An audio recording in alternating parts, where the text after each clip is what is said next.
It's my great privilege to welcome Vinod Khosla, the man who absolutely needs no introduction.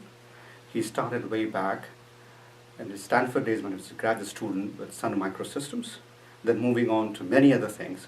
But more importantly, he's the man with Midas touch. Forbes had listed him as the top venture capitalist in the world. Vinod, it's truly a pleasure to welcome you. Happy to be here. There's so much to gain from you, so much to seek in terms of inspiration.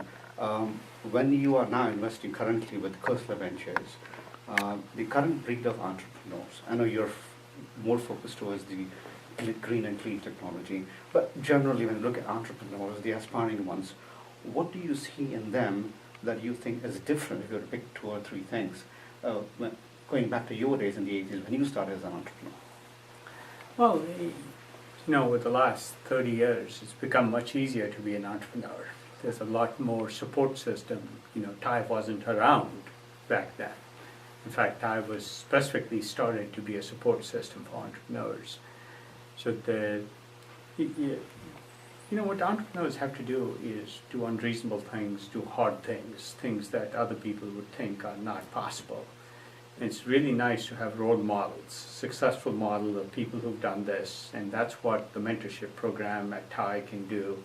That was the original reason to start TiE, and it's itself a very entrepreneurial venture, now growing to 57 different chapters. As far as what it takes to be an entrepreneur, nothing's changed. It still takes sort of passion for something you want to make happen in the world. I sort of always say, invent the future you want, and that's what entrepreneurs do. It's always hard being an entrepreneur because lots of things get in the way, and good entrepreneurs are very persistent, and they're also very hardy. They go through a lot of troubles and emerge at the other side successfully, and that hasn't changed very much.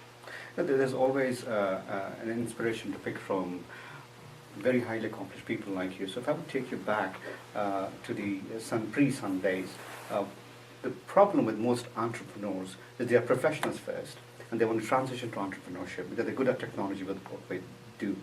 When you were trying to open this, of course it was part of Stanford, do you recollect any one particular challenge that you felt, maybe this is, maybe I can do this because it's a whole different ballgame of, not being an MS student but now actually starting a company? It's always sort of having a vision for what you want to do and having almost a religious, I sometimes say almost a foolish belief in it. Lots of people will tell you why it will fail, and those are generally good reasons.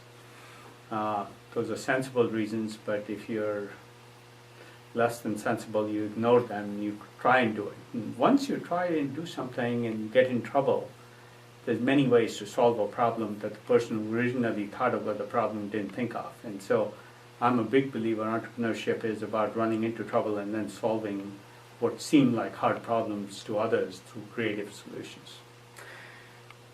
Almost all successful people I have interviewed have always said that money was never the primary motivation for them to start any company. I'm sure it's the same with you. But people, when they look up to you, they say, well, I want to be like Vinod Khosla. So the motivation is both ways. It's to be where you are successfully, but also to have a track record of successes. So what advice would you give to those people looking to be successful? Well, the key to entrepreneurship is to just jump in and do it. And then once you jump in and start doing it, first you learn more and faster than you would in any other job. And second, success doesn't come easily, but if you keep persisting at it and keep changing what you're doing, evolving it, you solve a lot of problems. So it's mostly about jumping in and doing it and getting yourself in a situation where you're forced to then solve the hard problems. I'm asking this question on behalf of many, many entrepreneurs. What does it take to get Vinod Khosla interested in me to invest?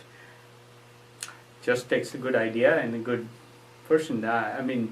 People have this view that you somehow have to have a fancy business plan or some fancy setup or need to know me or anything like that. It's not true. A simple email with the right thoughtful idea of what you're trying to do And we can usually tell very quickly whether we'd be interested or not, and whether it's worth spending more time or effort looking at it. I'm taking a broader question now. Indian entrepreneurs have come here, just like you, been very good at technology, became professionals, executives, and then became entrepreneurs and a very, very successful venture capitalists. When you look back now at India, at the emerging India, very young, talented people, willing to take risks, are there some parables, you think? Yeah, India has become a place much more amenable to entrepreneurship. First, there's more talent there, there's more educated people there, and there's much more of a tolerance of experimentation. And I like to say you sort of have to be willing to fail if you're really going to succeed. Because if you're afraid of failure, then you won't try anything new, and that just makes sure you don't succeed. All that has become much more accepted, and that's why it's so encouraging to see, and I think it'll cause a lot of positive change. Your focus has been mostly in the last few years towards clean technology. Where do you see that in terms of the whole industry shaping up? Well, that's a misperception because we're still doing a lot of internet and mobile and systems and computer systems and all kinds of things. So somehow the clean tech gets much more visibility. But we are doing both clean tech and other traditional venture capital, internet, mobile, IT kinds of stuff. So we're doing both. And in either area, it's hard to predict where the world ends up. You run into interesting ideas, you follow them, sometimes they succeed, sometimes they fail, but the world keeps changing. Last question is over your personal ambition and personal success, and that's what people like to relate to. So when you left India as a young man, what was your ambition, if you would like to share with us? And have you achieved where you are? I think very, very few Indians in the world would try to emulate where you are. Where do you want to take this forward in terms of your legacy? When I left India, I wanted to start a company. I wanted to do interesting things. For me, what's fun now is to take on challenges. I like hard challenges, I like working on them, and that results in good things happening. Thanks. Thank you so much, Vinod. Really appreciate that. Sure.